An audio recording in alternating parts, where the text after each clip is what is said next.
है उससे अवगत होने के क्रम में हम अतिथियों को आपसे मिलवाएंगे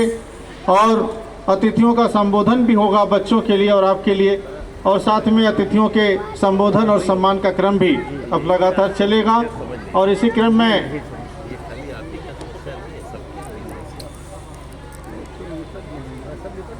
आदरणीय डॉक्टर साहब हम लोगों के बीच में आदरणीय डॉक्टर साहब हम लोगों के बीच में आ रहे हैं और आते ही हम लोग अतिथियों के सम्मान का क्रम शुरू करेंगे। और साथियों, जैसा कि आप जानते हैं कि प्रयाग पब्लिक स्कूल में हर वर्ष ये कार्यक्रम वार्षिकोत्सव के रूप में मनाया जाता है और साथ में इस विद्यालय के जो बच्चे हैं वो विभिन्न अपनी विधाओं में और विभिन्न कलाओं में जो उनकी दक्षता रहती है उस दक्षता के आधार पर अलग अलग क्षेत्रों में जो उनकी उपलब्धियां रहती हैं उन उपलब्धियों के लिए विद्यालय परिवार उन्हें विशेष रूप से प्रोत्साहित करता है और उन्हें विशेष रूप से सम्मानित भी करता है। और बच्चों के लिए यह प्रोत्साहन जो है टॉनिक का काम करता है, ऊर्जा का काम करता है, जिससे कि बच्चे आगे अपने आने वाले भविष्य में और ज्यादा प्रेरित होकर के अपने काम में और अपने शिक्षा में ध्यान दे सकें। और निश्चित रूप से ये जो क्रम है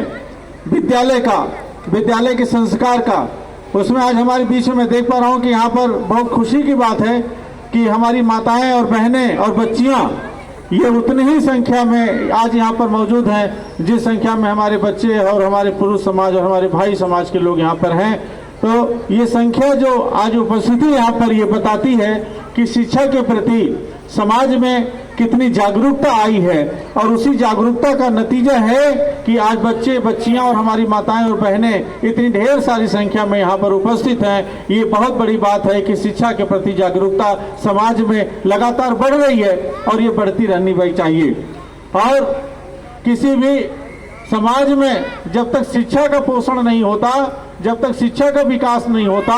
जब तक वास्तविक शिक्षा से लोगों को जोड़ करके उनके संवैधानिक अधिकार से नहीं जोड़ा जाता, तब तक एक संपूर्ण नागरिक बनना हमेशा असंभव होता है। और इस विद्यालय परिवार का ये हमेशा से प्रयास रहे हैं, हमेशा से यही कोशिश रही है कि बच्चों को शिक्षा के माध्यम से उन्हें संवर्धन दिया जाए और उन्हें अपने संवैधानिक अधिकारों से जोड़ करके इस देश का एक सम्मानित नागरिक बनाया जाए। इस तरीके से ये विद्यालय परिवार लगातार प्रयास करता रहता है। और इसी क्रम में हम लगातार बच्चों को भी अलग अलग कार्यक्रमों में और अलग अलग खेलों में, अलग अलग शिक्षा शैक्षिक प्रतियोगिताओं में उन्हें भागीदारी देने का भी अवसर विद्यालय परिवार की तरफ से